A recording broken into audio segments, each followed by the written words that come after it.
I love art, but it never seemed to love me back.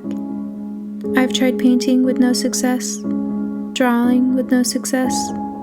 I even tried sculpting, but still, with no success. I was talentless when it came to art, but I loved it so much. I dedicated hours of time in museums, studying, and spent thousands of dollars on art classes and art supplies. But nothing worked for me, and every teacher I had told me that I should find a different hobby. But I wasn't ready to give up.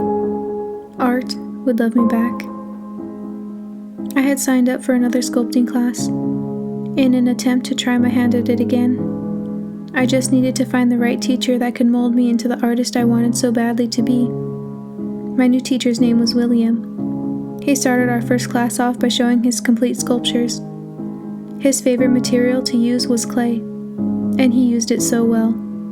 He had various pieces, but the one that stood out to me the most was a full body figure of an elderly woman sitting on a chair. I raised my hand and asked about the muse for the figure, and he explained that it was a sculpture of his deceased maternal grandmother, who he was very close to. He proceeded to tell us that his mother requested the sculpture, so that when the grandmother passed away, she would always be with them. Some students began whispering among themselves at how the sculpture freaked them out. To be honest, a cold chill ran down my spine when I looked at her as well. William read everyone's expressions and continued the story, saying that his mother was also freaked out by the realisticness of the sculpture, and that is why it now sits in his studio under a sheet. He said that he contemplated destroying it, but that felt like he would be losing his grandmother all over again. Everyone nodded understandably, and William wheeled the sculpture away to the corner of the room, but he didn't cover it. As he continued teaching, I couldn't help but be distracted by the sculpture in the corner. She sat there, watching us. When class ended, many people ran out of the room, suggesting that they weren't coming back. But instead of walking towards the door, I walked towards the sculpture in the corner. William saw me do so and followed me. I looked closer at her face, and the realism was incredible. Every wrinkle and curve of her face was executed amazingly. I no longer felt a cold chill when looking at it. I felt envious. I turned around to William and told him that I wanted to learn how to do that. He laughed and said that realism takes years of practice, and I would have to begin with sculpting easier things. But I refused. I told him that I wouldn't wait years to learn, and that I would pay him double for private lessons. And so I did. We spent 8 hours a day, 5 days a week, sculpting for 2 months straight. Yet none of my work was satisfactory.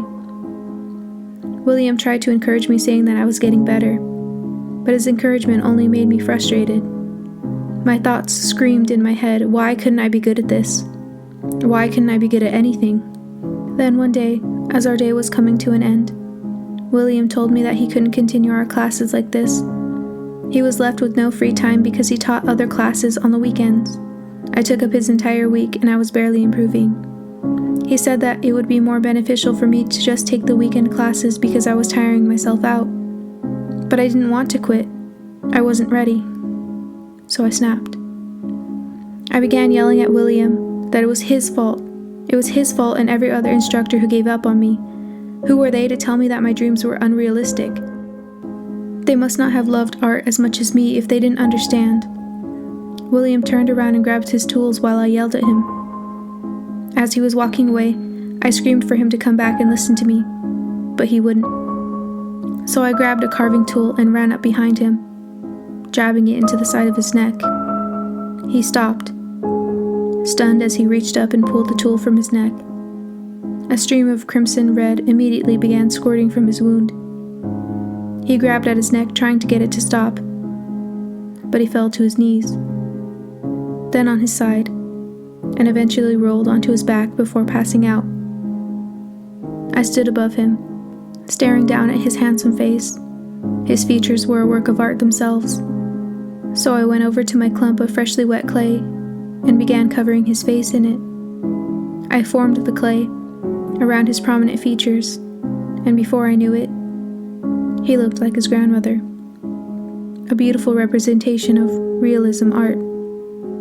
I proceeded to cover his entire body in clay to finish my first real work of art. And that, listeners, is how art came to love me back.